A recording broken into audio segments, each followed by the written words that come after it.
ইলকা পাইছি, আর এই যে কাতলের পোনা পাইছি, এই তেলাপিয়া মাছ এইগুলা পাইছি।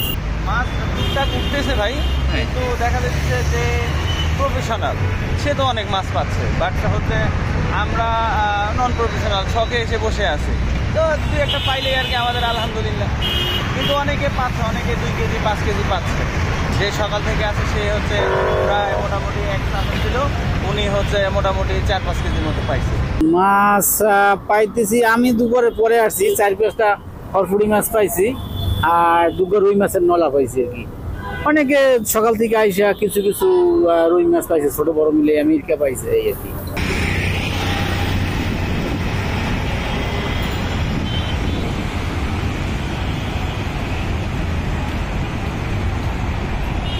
আমাদের ঢাকা শহরের মানুষ যারা আমরা, এটা প্রায় বিলুপ্তির পথে আজকে।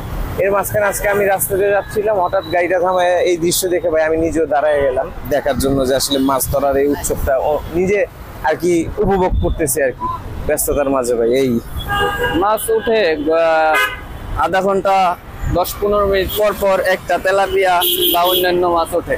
তেলাপিয়া, রুইয়ের বাচ্চা, তারপরে আপনার সরপুঁটি, এই টাইপের মাছ।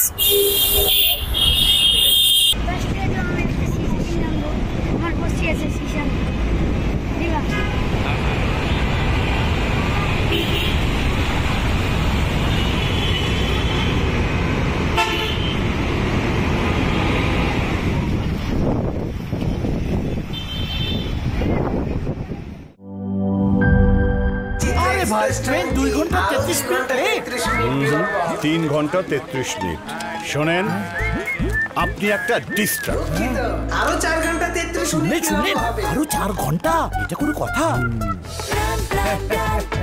সময়টা দৌড়াবে। প্রাণডাল, মুঠোয় মুঠোয় সময় পার।